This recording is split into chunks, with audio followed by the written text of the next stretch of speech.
D ಗ್ಯಾಂಗ್ಗೆ ಸಂಬಂಧಿಸಿದ ಟೈಟಲ್ಗಳಿಗೆ demand ಶುರುವಾಗಿದೆ. ಟೈಟಲ್ಗಳ ನೋಂದಣಿಗೆ ನಿರ್ಮಾಪಕರು ಮುಂದಾಗಿದ್ದಾರೆ. ಡಿ ಗ್ಯಾಂಗ್ಗೆ ಸಂಬಂಧಿಸಿದ ಟೈಟಲ್ಗಳಿಗೆ ಬಹಳ ಬೇಡಿಕೆ.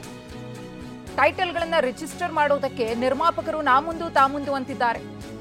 ಡಿ ಗ್ಯಾಂಗ್ ಟೈಟಲ್ಗಾಗಿ ನಿರ್ದೇಶಕ ರಾಕಿ ಸೋಮ್ಲಿ ಬಂದಿದ್ರು. ಇದೀಗ ಕೈದಿ ನಂಬರ್ 6106 ಈ ಒಂದು ಕೈದಿ ನಂಬರ್ ಅನ್ನ ಇಟ್ಕೊಂಡು ಮೂವಿಯನ್ನ ಮಾಡಬೇಕು ಅಂತ ಹೇಳಿ ಆ ಒಂದು ಟೈಟಲ್ ಅನ್ನ ರಿಜಿಸ್ಟರ್ ಮಾಡ್ಕೊಳ್ಳೋದಕ್ಕೂ ಕೂಡ ಮುಂದಾಗಿದ್ದಾರೆ. ಭದ್ರಾವತಿಯ ಕುಮಾರ್ ಅಂತ ಗೊತ್ತಾಗಿದೆ. ಕೇಸ್ ಕೋರ್ಟ್ನಲ್ಲಿ ಇರೋದ್ರಿಂದ ಟೈಟಲ್ ನೀಡದಿರಲು ಫಿಲ್ಮ್ ಚೇಂಬರ್ ನಿರ್ಧಾರವನ್ನ ತೆಗೆದುಕೊಂಡಿದೆ.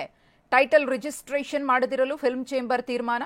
ಈಗಾಗಲೇ ದರ್ಶನ್ ಅಂಡ್ ಗ್ಯಾಂಗ್ನಿಂದ ಯಾವ ರೀತಿಯಾಗಿ ರೇಣುಕಾ ಸ್ವಾಮಿಯ ಹತ್ಯೆ ಆಯಿತು, ಈ ಒಂದು ಪ್ಲಾನ್ ಅನ್ನು ಯಾವ ರೀತಿಯಾಗಿ ಅವರು ಮಾಡಿಕೊಂಡಿದ್ರು, ರೇಣುಕಾ ಸ್ವಾಮಿಯನ್ನ ಚಿತ್ರದುರ್ಗದಿಂದ ಬೆಂಗಳೂರಿನ ಪಟ್ಟಣಗೆರೆ ಶೆಡ್ಗೆ ಕರೆತರೋದಿರಬಹುದು, ನಂತರ ಆತನ ಕೊಲೆ ಆಗಿದ್ದಿರಬಹುದು, ಕೊಲೆಯನ್ನ ಮುಚ್ಚಿ ಹಾಕೋದಕ್ಕೆ ಮಾಡಿದಂತಹ ಷಡ್ಯಂತ್ರಗಳಿರಬಹುದು, ಇದೆಲ್ಲದರ ಬಗ್ಗೆಯೂ ಕೂಡ ಬಹಳ ಕುತೂಹಲ ಇತ್ತು. ಹಾಗಾಗಿನೇ ಅದನ್ನ ಫಿಲ್ಮ್ ಮಾಡಿ ತೆರೆ ಮೇಲೆ ತಂದ್ರೆ ಹೇಗೆ ಅಂತ ಹೇಳಿ ಒಂದಷ್ಟು ನಿರ್ಮಾಪಕರು ನಿರ್ದೇಶಕರು ಯೋಚಿಸುತ್ತಿದ್ದಾರೆ. ಈ ಕುರಿತು ಮತ್ತಷ್ಟು ಮಾಹಿತಿಯನ್ನು ಕೊಡೋದಕ್ಕೆ ನಮ್ಮ ಪ್ರತಿನಿಧಿ ಮಂಗಳ ಇದೀಗ ನೇರ ಸಂಪರ್ಕದಲ್ಲಿದ್ದಾರೆ.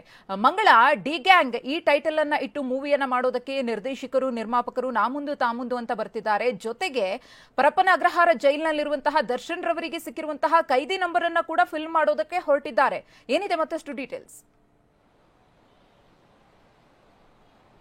ಹೌದು ಮಧುಶ್ರೀ, ಏನು ಹೇಳಬೇಕು ಅಂತಂದರೆ, ಏನಾದರೂ ಸಮಾಜದಲ್ಲಿ ಒಂದು ದೊಡ್ಡ ಘಟನೆ ಆದಾಗ ಅದಕ್ಕೆ ಸಂಬಂಧಪಟ್ಟಂತೆ ಫಿಲ್ಮ್ ಚೇಂಬರ್ನಲ್ಲಿ ಟೈಟಲ್ ರಿಜಿಸ್ಟ್ರೇಷನ್ ಆಗೋದು ಕಾಮನ್. ಈಗ ಆಲ್ರೆಡಿ ನಾವು ದಂಡುಪಾಳ್ಯ ಆಗಿರ್ಬೋದು, ಜೊತೆಗೆ ಭೀಮಾ ತೀರದಲ್ಲಿ ಆಗಿರ್ಬೋದು, ಸಾಕಷ್ಟು ಸಿನಿಮಾಗಳನ್ನು ನೋಡಿದ್ದೇವೆ ಆಲ್ರೆಡಿ. ಜೊತೆಗೆ ಇನ್ನೊಂದೇನು ಅಂತಂದರೆ, ಈಗ ಪ್ರಜ್ವಲ್ ರೇವಣ್ಣ ಅವರ ಪ್ರಕರಣಕ್ಕೆ ಸಂಬಂಧಪಟ್ಟಂತೆ ಪೆನ್ ಡ್ರೈವ್ ಅನ್ನೋ ಟೈಟಲ್ ಕೂಡ ಫಿಲ್ಮ್ ಚೇಂಬರ್ನಲ್ಲಿ ರಿಜಿಸ್ಟ್ರೇಷನ್ ಆಗಿರುವಂಥದ್ದು. ಆದರೆ ಇದೀಗ ಚಾಲೆಂಜಿಂಗ್ ಸ್ಟಾರ್ ದರ್ಶನ್ ಅವರು ಅರೆಸ್ಟ್ ಆದ ಬೆನ್ನಲ್ಲೇ, ಅಂದರೆ ಈಗ ಆಲ್ರೆಡಿ ಜೈಲು ಪಾಲು ಆಗಿರುವಂಥದ್ದು, ಅದಾದ ನಂತರ ಈಗ ಅದಕ್ಕೆ ಸಂಬಂಧಪಟ್ಟ, ಅಂದ್ರೆ ಆ ಒಂದು ಘಟನೆಗೆ ಸಂಬಂಧಪಟ್ಟ ಟೈಟಲ್ಗಳು ಕೂಡ ಫಿಲ್ಮ್ ಚೇಂಬರ್ನಲ್ಲಿ ರಿಜಿಸ್ಟ್ರೇಷನ್ ಆಗೋದಕ್ಕೆ ಸಾಲಾಗಿ ನಿಂತಿವೆ ಅನ್ನೋ ಒಂದು ಮಾಹಿತಿ ಕೇಳಿ ಬರ್ತಿರುವಂತದ್ದು, ಅಂದ್ರೆ ಡಿಮ್ಯಾಂಡ್ ಕ್ರಿಯೇಟ್ ಆಗಿರುವಂತದ್ದು.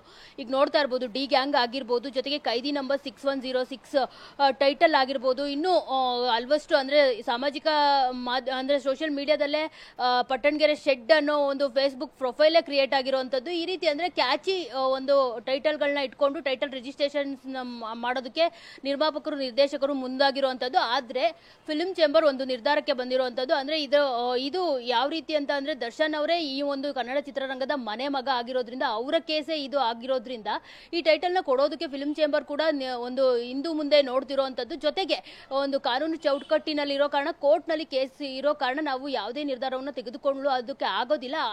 ಇನ್ ಕೇಸ್ ಅವ್ರೇನಾದ್ರೂ ಅಪರಾಧಿ ಅಂತ ಪ್ರೂವ್ ಆದ್ಮೇಲೆ ಬೇಕಿದ್ರೆ ನಾವು ಈ ಬಗ್ಗೆ ಡಿಸೈಡ್ ಮಾಡಬಹುದು. ಸದ್ಯಕ್ಕೆ ನಾವು ಕೋರ್ಟ್ ಕೇಸ್ ನಲ್ಲಿ ಇರೋ ಕಾರಣ ಯಾರಿಗೂ ಕೂಡ ಟೈಟಲ್ ನ ಕೊಡ್ತಿಲ್ಲ ಅನ್ನೋ ಒಂದು ಮಾತನ್ನ ಅವರು ಹೇಳಿ, ಭದ್ರಾವತಿ ಮೂವಿ ಮೇಕರ್ಸ್ ಅವ್ರಿಗಾಗಿರ್ಬೋದು, ನಿರ್ದೇಶಕ ರಾಕಿ ಸೋಮ್ಲಿ ಅವ್ರಿಗಾಗಿರ್ಬೋದು, ಅದೇ ಒಂದು ನಿರ್ಧಾರವನ್ನ ಅವ್ರು ಹೇಳಿರೋಂಥದ್ದು. ಜೊತೆಗೆ ಅವರು ಕೂಡ, ಅಂದ್ರೆ ಅವರ ಸೋಷಿಯಲ್ ಮೀಡಿಯಾಗಳಲ್ಲಿ ರಾಕಿ ಸೋಮ್ಲಿ ಅವರು ಹಾಕಿದ್ದಾರೆ, ನಾನಿವತ್ತು ಡಿ ಗ್ಯಾಂಗ್ ಟೈಟಲ್ ರಿಜಿಸ್ಟ್ರೇಷನ್ ಮಾಡಿಸೋದಕ್ಕೆ ಹೋಗಿದ್ದೆ, ಅವ್ರು ಕೊಟ್ಟಿಲ್ಲ. ಆದ್ರೆ ನಾನು ಈ ಒಂದು ಟೈಟಲ್ ನ 2 ವರ್ಷಗಳಿಂದನೇ ಮಾಡಿಸ್ಬೇಕು ಅಂತ ಇದ್ರೆ ಕಾರಣಾಂತರಗಳಿಂದ ಆಗಿರ್ಲಿಲ್ಲ. ಈಗ ನಾನು ಈ ಟೈಟಲ್ ನ ರಿಜಿಸ್ಟ್ರೇಷನ್ ಮಾಡಿಸ್ಬೇಕು ಅಂತ ಹೋದಾಗ ಅವರು ಇದಕ್ಕೆ ಒಪ್ಕೊಂಡ್ಲಿಲ್ಲ. ಆದ್ರೆ ಈ ಟೈಟಲ್ಗೂ ನಮ್ಮ ಸಿನಿಮಾದ ಕತೆಗೂ ಯಾವುದೇ ರೀತಿಯ ಸಂಬಂಧ ಇಲ್ಲ. ಜೊತೆಗೆ ಏನು ಈ ಟೈಟಲ್ ನ ಮುಂದೆ ಯಾರಾದ್ರೂ ನಿರ್ಮಾಪಕರು ನಿರ್ದೇಶಕರು ಬಂದು ಕೇಳಿದಾಗ ಕೊಡಬಾರ್ದು, ಫಸ್ಟ್ ಪ್ರಿಫರೆನ್ಸ್ ನಮಗೆ ಕೊಡಬೇಕು ಅನ್ನೋ ಒಂದು ಮಾಹಿತಿಯನ್ನ ಅವ್ರು ಸೋಷಿಯಲ್ ಮೀಡಿಯಾದಲ್ಲಿ ಹಂಚ್ಕೊಂಡಿರುವಂತದ್ದು. ಜೊತೆಗೆ ಈಗ ಭದ್ರಾವತಿ ಮೂವಿ ಮೇಕರ್ಸ್ ಅವ್ರು ಏನಿದ್ದಾರೆ, ಕೈದಿ ನಂಬರ್ 6106, ಅವರು ಕೂಡ ಇದೇ ಒಂದು ಮಾಹಿತಿಯನ್ನ ಹೇಳ್ತಿರುವಂತದ್ದು. ನಾನು ಯಾವುದೋ ಭದ್ರಾವತಿಯಲ್ಲಿ ನಡೆದ ಒಂದು ಘಟನೆಯನ್ನ ಇಟ್ಕೊಂಡು ಒಂದು ಸಿನಿಮಾ ಮಾಡಬೇಕು ಅಂತ ಅನ್ಕೊಂಡಿದ್ದೀನಿ. ಜೊತೆಗೆ ಈ 6106 ಕೈದಿ ನಂಬರ್ ಏನಿದೆ ಅದು ನಮ್ಮ ಕತೆಗೆ ಸರಿಯಾಗಿ ಸೂಟಬಲ್ ಆಗುತ್ತೆ. ಹೀಗಾಗಿ ನಾನು ಈ ಟೈಟಲ್ ರಿಜಿಸ್ಟ್ರೇಷನ್ ಮಾಡೋದಕ್ಕೆ ಬಂದಿದ್ದೆ. ಆದ್ರೆ ಫಿಲ್ಮ್ ಚೇಂಬರ್ ಅವರು ಇದಕ್ಕೆ ಅನುಮತಿ ಕೊಡ್ಲಿಲ್ಲ ಅನ್ನೋ ಒಂದು ಮಾತನ್ನ ಅವರು ಹೇಳ್ತಿರುವಂತದ್ದು. ಮಧುಶ್ರೀ, ಮಂಗಳ, ಇದುವರೆಗೂ ಕೂಡ ಸುಮಾರು ಎಷ್ಟು ಮಂದಿ ಬಂದು ಟೈಟಲ್ ರಿಜಿಸ್ಟ್ರೇಷನ್ಗೆ ಮುಂದಾಗಿದ್ದಾರೆ ಅಂತ ಹೇಳಿ, ಪರ್ಟಿಕ್ಯುಲರ್ ಆಗಿ ಡಿ ಗ್ಯಾಂಗ್ ಅಂತ ಇರಬಹುದು, ಈ ಒಂದು ಟೈಟಲ್ ವಿಚಾರಕ್ಕೆ ಎಷ್ಟು ಮಂದಿ ಬಂದಿರಬಹುದು ಫಿಲ್ಮ್ ಚೇಂಬರ್ಗೆ? ಇದ್ರ ಬಗ್ಗೆ ಏನಾದರೂ ಮಾಹಿತಿ ಇದೆಯಾ? ಅಫ್ಕೋರ್ಸ್ ಮಧುಶ್ರೀ, ಡಿ ಗ್ಯಾಂಗ್ ಜೊತೆಗೆ ಕೈದಿ ನಂಬರ್ 6106 ಅನ್ನೋ ಟೈಟಲ್ಗಳು ಮಾತ್ರ ರಿಜಿಸ್ಟ್ರೇಷನ್ ಆಗೋದಕ್ಕೆ ಬಂದಿರುವಂತದ್ದು. ಜೊತೆಗೆ ಇದ್ರ ಜೊತೆಗೆ ಸಾಕಷ್ಟು ಟೈಟಲ್ಗಳು ಕೂಡ ಕೇಳಿ ಬರ್ತಿವೆ. ಪಟ್ಟಣಗೆರೆ ಶೆಡ್ ಆಗಿರ್ಬೋದು, ಜೊತೆಗೆ ಏನ್ ಪೊಲೀಸ್ ಸ್ಟೇಷನ್ ಅಲ್ಲಿ ಒಂದು ಕಾಮಾಕ್ಷಿಪಾಳ್ಯ ಪೊಲೀಸ್ ಸ್ಟೇಷನ್ ಆಗಿರ್ಬೋದು, ಅನ್ನಪೂರ್ಣೇಶ್ವರಿ ಪೊಲೀಸ್ ಸ್ಟೇಷನ್, ಜೊತೆಗೆ ಸ್ಟೋನಿ ಬ್ರೂಕ್ ರೆಸ್ಟೋರೆಂಟ್ ಆಗಿರ್ಬೋದು, ಈ ಎಲ್ಲ ಹೆಸರುಗಳಲ್ಲಿ ಟೈಟಲ್ಗಳು ಕೇಳಿ ಬರ್ತಿರುವಂತದ್ದು. ಅಂದ್ರೆ ಆ ಒಂದು ಹೆಸರುಗಳನ್ನ ಇಟ್ಕೊಂಡು ಒಂದು ಕತೆ ಬರೆದು ಒಂದು ಸ್ಟೋರಿ ಮಾಡೋಣ ಅಂತ ಹೇಳ್ಬಿಟ್ಟು. ಜೊತೆಗೆ ಇನ್ನೊಂದೇನು ಅಂತ ಅಂದ್ರೆ, ಈಗ ಫಿಲ್ಮ್ ಚೇಂಬರ್ ಅಂತ ಅಂದಾಗ ನಾವು ಟೈಟಲ್ ರಿಜಿಸ್ಟ್ರೇಷನ್ ಮಾಡಿಸಬೇಕಾಗಿರೋದು ಕರ್ನಾಟಕ ಚಲನಚಿತ್ರ ವಾಣಿಜ್ಯ ಮಂಡಳಿಯಲ್ಲಿ. ಜೊತೆಗೆ ಇನ್ನೊಂದು ಫಿಲ್ಮ್ ಚೇಂಬರ್ ಕೂಡ ಇದೆ, ಅದು ಕನ್ನಡ ಚಲನಚಿತ್ರ ವಾಣಿಜ್ಯ ಮಂಡಳಿಯ ಫಿಲ್ಮ್ ಚೇಂಬರ್ ಆಫ್ ಕಾಮರ್ಸ್ ಅಂತ ಇರೋದು.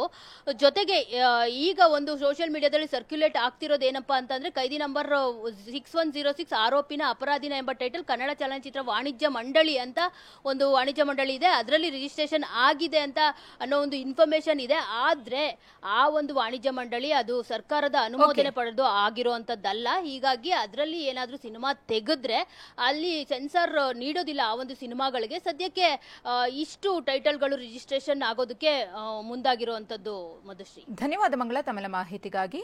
ಸದ್ಯಕ್ಕಂತೂ ಡಿ ಗ್ಯಾಂಗ್ ಟೈಟಲ್ ಇರಬಹುದು, ಹಾಗೇನೆ ಪರಪ್ಪನ ಅಗ್ರಹಾರ ಜೈಲಿನಲ್ಲಿರುವಂತಹ ಈ ರೇಣುಕಾಸ್ವಾಮಿ ಹತ್ಯೆ ಪ್ರಕರಣದ A2 ಆಗಿರುವ ದರ್ಶನ್ ರವರಿಗೆ ಕೊಟ್ಟಿರುವಂತಹ ಕೈದಿ ನಂಬರ್ ರಿಜಿಸ್ಟ್ರೇಷನ್ ಆಗೋದಕ್ಕೆ ಮುಂದಾಗಿವೆ. ಆದರೆ ರಿಜಿಸ್ಟ್ರೇಷನ್ ಮಾಡ್ಕೊಂಡಿಲ್ಲ, ಯಾಕಂದ್ರೆ ಇನ್ನೂ ಕೂಡ ಕೇಸ್ ನಡೀತಾ ಇರೋದ್ರಿಂದ, ತನಿಖೆ ಇರೋದ್ರಿಂದ ಪೆಂಡಿಂಗ್ ಅಲ್ಲಿ ಇಡ್ಲಾಗಿದೆ ಅಂತ ಹೇಳಿ ಕರ್ನಾಟಕ ಚಲನಚಿತ್ರ ವಾಣಿಜ್ಯ ಮಂಡಳಿಯೂ ಕೂಡ ಎಲ್ರಿಗೂ ಕೂಡ, ಅಂದ್ರೆ ಯಾರೆಲ್ಲ ಟೈಟಲ್ ರಿಜಿಸ್ಟ್ರೇಷನ್ಗೆ ಬಂದಿದ್ರು ಅವರಿಗೆ ತಿಳಿಸಿದ್ದಾರೆ.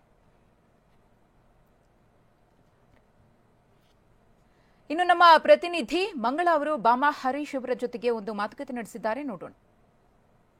ನಟ ದರ್ಶನ್ ಅವರು ಜೈಲು ಪಾಲಾದ ಬೆನ್ನಲ್ಲೇ ಈ ಘಟನೆಗೆ ಸಂಬಂಧಪಟ್ಟಂತಹ ಕೆಲವು ಟೈಟಲ್ಗಳು ಸಾಲು ಸಾಲಾಗಿ ಫಿಲ್ಮ್ ಚೇಂಬರ್ಗೆ ರಿಜಿಸ್ಟ್ರೇಷನ್ ಆಗೋದಕ್ಕೆ ಬರ್ತಿರುವಂತದ್ದು. ಸೊ ಈ ಬಗ್ಗೆ ಮಾತನಾಡೋದಕ್ಕೆ ನಮ್ಮ ಜೊತೆ ಫಿಲ್ಮ್ ಚೇಂಬರ್ನ ಗೌರವ ಕಾರ್ಯದರ್ಶಿ ಬಾಮಾ ಗಿರೀಶ್ ಅವರಿದ್ದಾರೆ, ಅವ್ರನ್ನ ಮಾತಾಡ್ಸೋಣ. ಸರ್, ಈಗ ಆಲ್ರೆಡಿ ನಿಮ್ಮ ಫಿಲ್ಮ್ ಚೇಂಬರ್ಗೆ ಟೈಟಲ್ ರಿಜಿಸ್ಟ್ರೇಷನ್ಗೆ ಬರ್ತಿರುವಂತದ್ದು ಡಿ ಗ್ಯಾಂಗ್ ಮತ್ತೆ ಕೈದಿ ನಂಬರ್ 6106 ಬಂತು. ನಾವು ತಗೊಳ್ಳಿಲ್ಲ, ನಾವು ರಿಜಿಸ್ಟರ್ ಮಾಡ್ಕೊಳ್ಳಿಲ್ಲ. ಮುಂದಕ್ಕೆ ಆ ಥರ ಟೈಟ್ಲ್ ಇವಾಗ ಕಾನೂನು ಚೌಕಟ್ಟು ಇರೋದ್ರಿಂದ ನಾವು ಯಾವುದೇ ಟೈಟ್ಲ್ ಈ ಥರ ಬಂದರೆ ನಾವು ತಗೊಳ್ಳೋದಿಲ್ಲ. ನಾವು ಯಾರು ಎಂಟರ್ಟೈನ್ ಮಾಡಲ್ಲ. ಏನ್ ಹೇಳಿ ಕಳಿಸ್ತಾ ಇದ್ದೀರಾ ಸರ್ ಅವರಿಗೆ? ಇದು ಕಾನೂನು ಚೌಕಟ್ಟಿರೋದ್ರಿಂದ ಅದು ನಾವು ಯಾವುದೇ ನಿರ್ಧಾರ ನಾವು ತಗೊಳಕ್ಕಾಗೋದಿಲ್ಲ. ಹಾಗಾಗಿ ನಾವು ಅವನ್ನ ಹೇಳಿ ತಿಳಿ ಮಾಡಿ ಕಳಿಸ್ತಾ ಇದ್ದೀವಿ. ಸರ್, ಈಗ ಡಿ ಗ್ಯಾಂಗ್ ಮತ್ತೆ ಕೈದಿ ನಂಬರ್ 6106 ಸೇರಿದಂತೆ ಜೊತೆಗೆ ಪಟ್ಟಣಗೆರೆ ಶೆಡ್, ಈ ರೀತಿ ಹಲವು ಟೈಟಲ್ಗಳು ಫಿಲ್ಮ್ ಚೇಂಬರ್ ನಲ್ಲಿ ರಿಜಿಸ್ಟರ್ ಆಗ್ತೆ ಅಂತ ಒಂದು ಸುದ್ದಿಗಳು ಕೇಳಿ ಬರ್ತಿರುವಂತದ್ದು. ಜೊತೆಗೆ ಈಗ ಫಿಲ್ಮ್ ಚೇಂಬರ್ ಅದಕ್ಕೆ ಒಂದು ಸಮ್ಮತಿ ಕೊಡ್ತಾ ಇಲ್ಲ ಟೈಟಲ್ ರಿಜಿಸ್ಟ್ರೇಷನ್ಗೆ, ಯಾಕಂದ್ರೆ ಕೇಸ್ ಕೋರ್ಟ್ ನಲ್ಲಿ ಇರೋ ಕಾರಣದಿಂದಾಗಿ. ಜೊತೆಗೆ ಸಿನಿಮಾ ತಂಡಗಳು ಏನ್ ಮಾಡ್ತಿದೆ ಅಂತ ಅಂದ್ರೆ, ಇಲ್ಲಿ ರಿಜಿಸ್ಟ್ರೇಷನ್ ಆಗದೆ ಇದ್ರು ಪರವಾಗಿಲ್ಲ, ನಾವು ಕನ್ನಡ ವಾಣಿಜ್ಯ ಮಂಡಳಿನಲ್ಲಿ ರಿಜಿಸ್ಟ್ರೇಷನ್ ಮಾಡ್ಕೊಳ್ತೀವಿ ಅಂತ ಹೇಳ್ಬಿಟ್ಟು ಕೈದಿ ನಂಬರ್ 6106 ನ ಅಲ್ಲಿ ರಿಜಿಸ್ಟ್ರೇಷನ್ ಮಾಡಿಸಿರುವಂತದ್ದು. ಆ ಬಗ್ಗೆ ನಿಮ್ಮ ಅಭಿಪ್ರಾಯ ಏನು? ಅದಕ್ಕೂ ನಮ್ಗೆ ಸಂಬಂಧ ಇಲ್ಲ ಮೇಡಮ್. ಇಲ್ಲಿ ನಾವು ನಮ್ಮ ಕಾನೂನು ಚೌಕಟ್ಟಲ್ಲಿ ಏನಿದೆಯೋ ನಾವು ಅಷ್ಟು ಕೆಲಸ ಮಾಡ್ತೀವಿ ಮೇಡಮ್. ಇದು ಕೇಸ್ ಎಲ್ಲ ಫೈನಲೈಸ್ ಆದ್ಮೇಲೆ ಅವಾಗ ಏನಾದ್ರು ಕೊಡೋ ಚಾನ್ಸಸ್ ಇರುತ್ತೆ ಸರ್? ಅದು ಆಮೇಲೆ ನಾವು ಅವ್ರ ಹತ್ರ ಒಂದು ಅಂಡರ್ಟೇಕಿಂಗ್ ಲೆಟರ್ ತೊಗೊಂಡ್ವಿ. ಇದೇನೇ ಆದರೂ ನಾವೇ ಜವಾಬ್ದಾರಿ ಅಂತ ಒಂದು ಲೆಟರ್ ತಗೊಂಡು ಆ ಥರ ಮುಂದಿನ ದಿನಗಳು ನೋಡ್ತೀವಿ. ಫಿಲ್ಮ್ ಚೇಂಬರ್ಗೆ ಬಂದ್ರೆ ನಾವು ಸ್ವೀಕರಿಸೋದಿಲ್ಲ ಅನ್ನೋ ಒಂದು ಮಾತನ್ನ ಅವರು ಹೇಳ್ತಿರುವಂತದ್ದು. ಕ್ಯಾಮ್ರಾ ಪರ್ಸನ್ ಸುಶೀಲ್ ಜೊತೆ ಮಂಗಳರಾಜ್ ಗೋಪಾಲ್, ಟಿವಿ9 ಬೆಂಗಳೂರು.